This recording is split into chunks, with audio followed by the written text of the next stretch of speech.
მოგესალმებით ეთერშია სტასოტევი საინფორმაციო გამოშვება დღის მთავარ სიახლეებს მარია მელიავა გაგაცნობთ.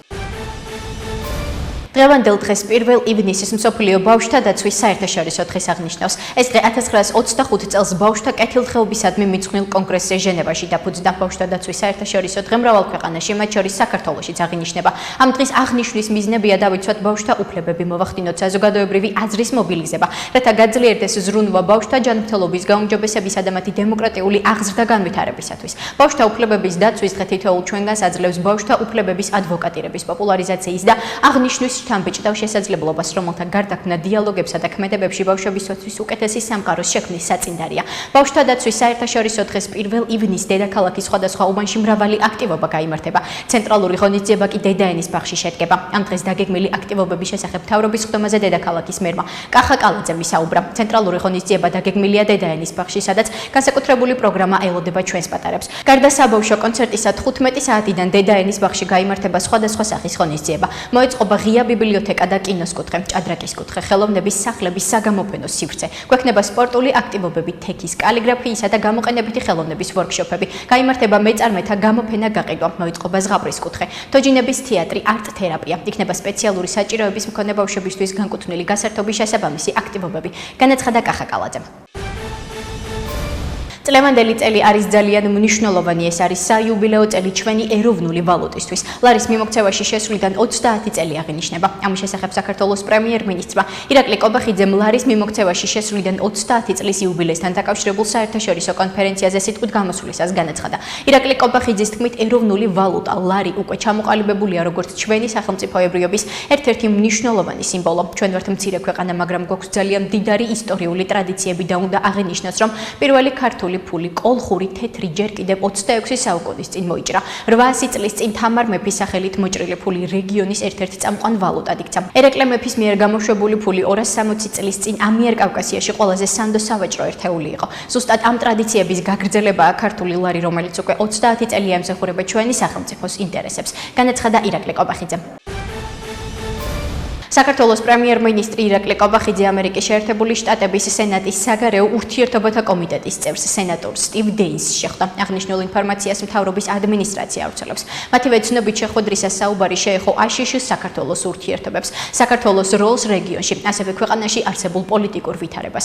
ხაზი გაესვა საქართველოს მნიშვნელოვან როლს რეგიონში მშვიდობისა და სტაბილურობის უზრუნველყოფაში, ასევე ქვეყნის სატრანზიტო პოტენციალს. ირაკლი კობახიძემ აღნიშნა, რომ საქართველო პარტნიორებს სთავაზობს მნიშვნელოვან შესაძლებლობებს მრავალ მილიონიან ბაზრებზე წოდომის კუთხით. შეხვედრისას ასევე ყურადღება დაეთმო მიმდინარე პოლიტიკურ პროცესებს. მთავრობის მეთაურმა აღნიშნა, რომ ქვეყანაში უზრუნველყოფილია პოლიტიკური სტაბილურობა და საქართველოს ხელისუფლება ამის გარანტია. შეხვედრას საქართველოს პირველი ვიცე-პრემიერი, ეკონომიკისა და მდგრადი განვითარების მინისტრი ლევან დავითაშვილი, საგარეო საქმეთა მინისტრი მაკა ბოჭორიშვილი და მთავრობის ადმინისტრაციის უფროსი ლევან ჟორჟოლიანი დაესწრნენ. ნათქვამია ინფორმაციაში.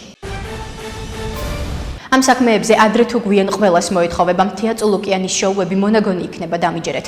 ყველას გასაგონად ვამბობ, მათ შორის ჩემი პროკურორის. ამის შესახებ თანაინვესტირების ფონდის ყოფილმა ხელმძღვანელმა გიორგი ბაჩიაშვილმა სასამართლო პროცესზე განაცხადა, საქართველოს ხელისუფლებას არ ჰქონდა კანონიერი გზა ჩემი ექსტრადირებისთვის, იმიტომ რომ ინტერპოლის ძებნა შეჩერებული იყო ჩემი ადვოკატების მიმართვის შედეგად.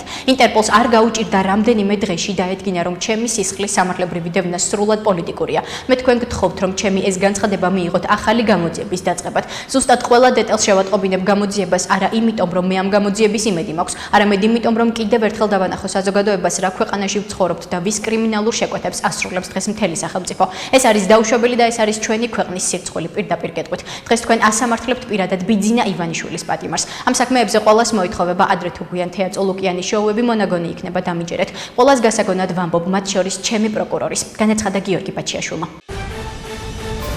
კარგია, რომ ასეთი მაღალი დონის ვიზიტები ბრუნდება საქართველოში, თუმცა არ მგონია, რომ სენატორ დეინსის ვიზიტი იყოს ბიძინა ივანიშვილის ქალბატონ ელჩთან შეხვედრის ალტერნატივა, რომლის მიზანიც იყო საქართველოს ხელისუფლებისთვის რუბიოს გზავნილის გადაცემა. ამის შესახებ სტრატეგიული ანალიზის ცენტრის დამფუძნებელმა გიორგი რუხაძემ პალიტრანიუსის გადაცემაში დღის ნიუსრუმი განაცხადა, რითაც ამერიკის შეერთებული შტატების სენატის საგარეო ურთიერთობათა კომიტეტის წევრ სენატორ სტივ დეინსის საქართველოში სტუმრობას გამოეხმაურა. მისი თქმით, სენატორ დეინს აქამდე არ ჰქონია განსაკუთრებული კავშირის საქართველოსთან და შესაბამისად რთულია წინასწარი პროგნოზების გაკეთება. რაც შეეხება შეკითხვას, შეიძლება თუ არა სენატორის ვიზიტმა შეაჩეროს მეგობარი აქტის მიღება, გიორგი რუხაძემ აღნიშნა, რომ დიდი ალბათობით მას დაბრკოლების გარეშე მიიღებენ.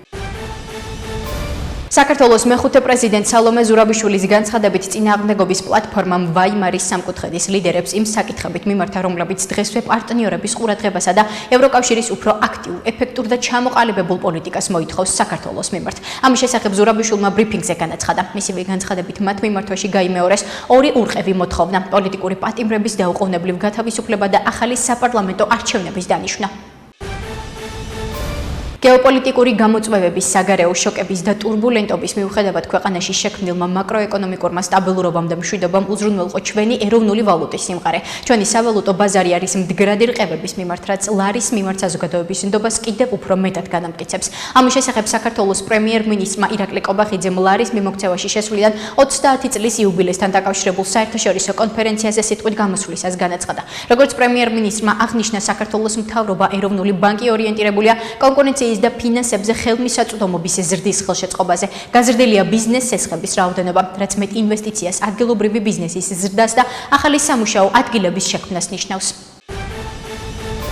შეუძლებელია ნებისმიერი საერთაშორისო აეროპორტი და ნებისმიერი მოქალაქის ნებისმიერი ავიაკომპანიის ბორტზე მოხვედრა ან გამგზავრება არაკანონიერი გზით. ამის შესახებ ავიაკომპანია Georgian Airways-ის განცხადებაშია ნათქვამი. კერძოდ, ავიაკომპანია ეხმაურება დუბაიდან შესრულებულ რეისს, რითაც თანაინვესტირების ფონდის ყოფილი ხელმძღვანელი გიორგი ბაჩიაშვილი ჩამოაფრინეს.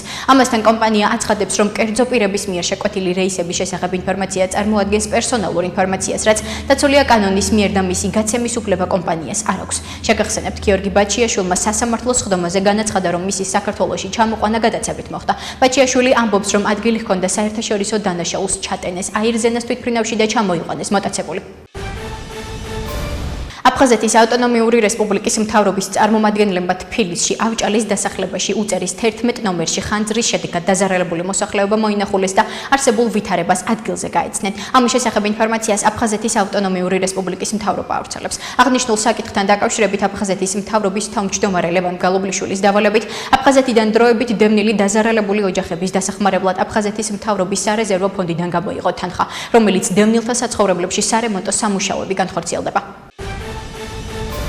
დღევანდელი კონფერენცია იმართება გლობალური ეკონომიკური გამოწვევების, მზარდი ეკონომიკური რისკებისა და გეოპოლიტიკური დაძაბულობის ფონზე. ბოლო წლების მოვლენებმა, პანდემიამ, შეიარაღებულმა კონფლიქტებმა, საბაჭრო დაძაბულობამ, რეგიონის ცენტრალური ბანკების სრულიად ახალი გამოწვევების წინაშე დააყენა და გაართულა ფასებისა და საფინანსო სტაბილურობის შენარჩუნება. ამან ნათლად დაგვანახა თუ რაოდენ მნიშვნელოვანია ძლიერი და კარგად გააზრებული მონეტარული პოლიტიკა, რათა სწრაფი და ეფექტიანი რეაგირება მოვახდინოთ გამოწვევებით სავსე გარემოში. ამის შესახებ ეროვნული ბანკის პრეზიდენტმა ნათია თურნავამ საერთაშორისო კონფერენციაზე სიტყვით გამოსვლისას განაცხადა. როგორც თურნავამ აღნიშნა, საქართველოს ეროვნულ ბანკს მუდმივად უწევს გამოწვევებთან გამკლავება. 2023 წლის დასაწყისიდან მოყოლებული მაშინ, როდესაც მსოფლიოს არაერთ ქვეყანაში ინფლაცია კვლავაც გამოწვევად რჩებოდა, საქართველოში წლიური ინფლაცია მნიშვნელოვნად შემცირდა და დაბალ დონეზე შენარჩუნდა, განაცხადა მან.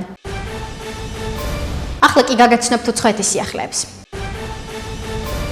ნატოს მოკავშირეებმა უნდა გაიგონ, რომ დათმობაზე წასვლა რუსეთის მოთხოვნაზე შეაჩეროს ალიანსის აღმოსავლეთისკენ გაფართოება ბევრი ადამიანისთვის და შესაძლოა მთელი ერებისთვის სასიკვდილო განაჩენის ტოლფასია. ამის შესახებ ესტონეთის პარლამენტის საგარეო ურთიერთობების კომიტეტის თავმჯდომარე მარკო მიხელსონი X-ზე წერს. მისი თქმით, მხოლოდ ნატოს წევრებს აქვთ უფლება მიიღონ გადაწყვეტილება ალიანსის გაფართოების შესახებ. მოდით განვიხილოთ, რამდენი სიცოცხლის გადარჩენა შეიძლებოდა. 2008 წლის ბუქარესტის სამიტზე შიდა დაპირისპირება, რომ არ მომხდარიყო და საქართველოსა და უკრაინისთვის გაწევრიანების სამოქმედო გეგმა მიენიჭებინათ. მხოლოდ ნატოს წევრებს აქვთ უფლება მიიღონ გადაწყვეტილება ნატოს გაფართოების შესახებ, აცხადებს მარკო მიხელსონი.